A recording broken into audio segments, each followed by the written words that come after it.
Postgres is great at storing various types of data, but is mainly designed to store transactional data. This means we need to store analytical data in some other storage. This is why Supabase now has Analytics Buckets, a data warehouse solution for storing large volumes of analytical data. In this video, we're going to take a look at why you want to use Analytics Buckets instead of storing all these data in Postgres database, and we'll go through how to set it up and query them using various tools. Before we dive into Analytics Buckets, let's talk about the difference between a transactional and analytical data. Transactional data is the data that directly powers your apps. It's accessible, meaning that query them is quick. This is a requirement as you don't want your users to be waiting for a long time to display their home screen. Even waiting for 1 second could be considered a long wait for your users. Analytical data, on the other hand, are not the data that your users access from your apps day to day. They are instead things like large amounts of historical time series data or just archives of old data. A common use case for analytical data are for analytics, trying to make sense of overall trends of the app or businesses. Typically, in these kind of use cases, it's okay for a query to take multiple seconds or even minutes. At this point, you might be wondering, okay, why does querying analytical databases take so long? Well, aside from the amount of data that are typically stored on analytical databases being much larger than a transactional database, the difference is caused by how these databases are storing the data itself on the disks. Usually, when you're querying a transactional database, you might want multiple columns from the table. For example, if you're querying a users table, you might want their user's ID, name, email address, avatar URL, and so on. But when you're looking at analytical data, you typically want fewer columns. For example, if you want to know how many users you have in the APAC region, we need to just look at the region column and you can just count how many rows you have that are in APAC. So it requires only accessing a single column. For these reasons, for transactional databases, each row is stored all together. Whereas in analytical databases, each column is typically bundled together and stored together on disks. Because of the unique structure used to store the data, the query time that I mentioned earlier, multiple seconds, maybe minutes, that's actually really fast for processing terabytes or petabytes of data.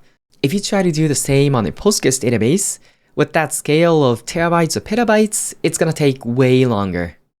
Creating a analytics bucket is easy. You just head over to your Supabase dashboard, go to storage, and hit create new bucket. And here we can choose a standard bucket or a analytics bucket. So we're gonna choose analytics bucket. By the way, as of the recording of this video, this feature is still under private alpha, and you need to reach out to us in order for us to ungate you. So I'll add the link to the form for requesting this feature, but if you don't see this menu, you can just do so. But anyway, let's go back. So we can just name our new bucket. I'm just gonna be very creative and name it new analytics bucket and hit create. And just like that, we have a new analytics bucket created in our Supabase storage.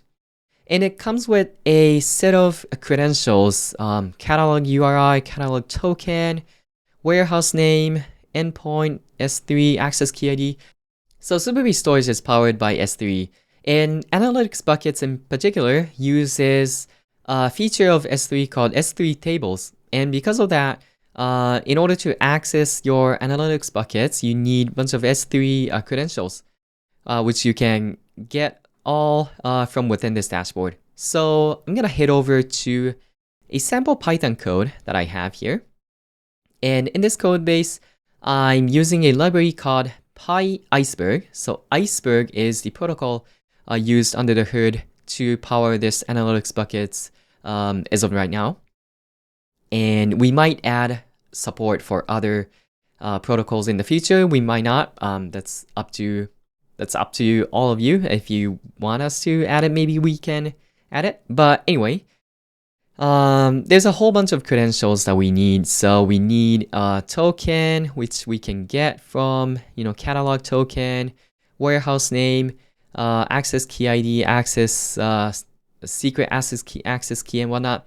I'm gonna pause this recording right now and go ahead and populate all these environment variables off screen and come back. Okay, so basically all the credentials that you need are here. So it's just a matter of doing a bunch of copy and pasting. But I have all the credentials now. So let's proceed. And let's make sure that I am accessing the new table that I created, which is, so instead of accessing my analytics bucket, I'm accessing new analytics bucket. But other than that, everything should be good. So using Iceberg, I'm basically accessing the catalog config, and then I'm creating a namespace if it doesn't exist. These are kind of standard protocol. So once I set up this config right here, I can take those configuration and, for example, create new tables. And that's what I'm doing. So I'm going to be creating 3 tables. I'm going to be creating a customers table, products table, and orders table. And I will share a link to this example script. So I'm going to just briefly touch upon it. But our customers table is going to look like this. We're going to have a customer ID, customer name, region, segment, sign up date. And the products table, we're going to have ID, name, category, price, and cost. And similarly, orders table will have order ID, customer ID, product ID, order date, quantity, unit price, amount, and discount percent. And using these tables, we should be able to come up with some clever, somewhat realistic examples of what kind of analytics we could run using these data. Once we create those tables, we are inserting a bunch of dummy data over here. So we're going to generate some semi-realistic data and insert it into our tables. And we're going to be creating 10,000 customers, 1,000 products, and 5,000 orders. I know this is not terabytes or petabytes. It's a good enough amount to quickly demonstrate this piece of code. So let's run this script. And just like that, we are done inserting all the demo data. Let's take a look at what we can do with these data. So I have another example query script that we can run to get some analytical type of insights. But before I run that, let's take a look at all these data from our Supabase dashboard. So one thing that we can do is we can set up foreign data wrappers to view these data as if it's our standard Postgres tables.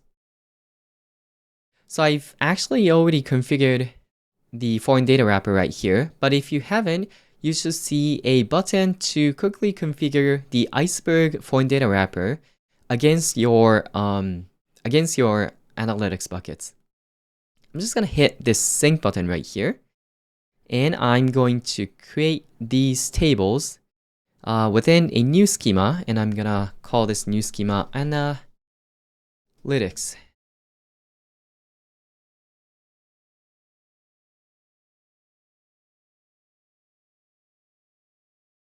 So we'll be creating all those tables within the analytics schema. We can go to the table editor and we can head to the analytics schema.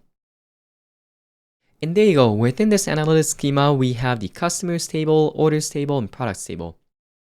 And we can take a look at the list of customers, and list of orders, and list of products, just like a standard Postgres tables. So let's come back to this sample script, and we can take a look at what kind of analysis we are doing. We are, for example, looking at revenue by region, top products by revenue. I've created some example scenarios here. I, as in Cloud Code, created some example scenario here and there that we can take a look. So let's run this thing. So as you can see, we have 10,000 customers, 1,000 products, 50,000 orders, and customers table looks like this, products table looks like this, orders table, some data looks like this. Okay, so revenue by region. This is a nice use case, right? We have North America, Middle East and Africa, Europe, Latin America, and APAC. And we can see the revenue number, order count, order value. Let's take a look at what kind of query we're doing here. So revenue by region. So if we take a look at the query here, we are looking at the orders table. And then this merge pretty much is like join. And we're joining the customers table on custom ID. And then we're grouping by the region. And then we have some aggregates going on the total amount column. And we are just rounding the results to 2 decimal points. So we have the total revenue, order count, and order value or average order value. Now we can see other examples. Okay, so we have products by revenue. So top products that are selling great. So this one is looking at the orders table once again, then joining the products table and grouping it by product name and category. So we can see which product is selling the most. Very creative product 904 is the top seller with 391 units sold. So things like this is what you would do with when you want to analyze your business, right? You would want to look at which product is selling the most, or where your customers are, or which category is the most popular, which one has the highest average revenue. These type of things, all these data, you can just cram it into your Supabase Analytics buckets, and you can use tools like Iceberg or Supabase Form Wrapper to query them and get the sense of your business, apps, or whatever it is. And the great thing is, once again, you can cram terabytes or petabytes of data into it, and it'll still be performant. So that was Supabase Analytics Buckets. I really hope you liked it, and I cannot wait to see what you build with it.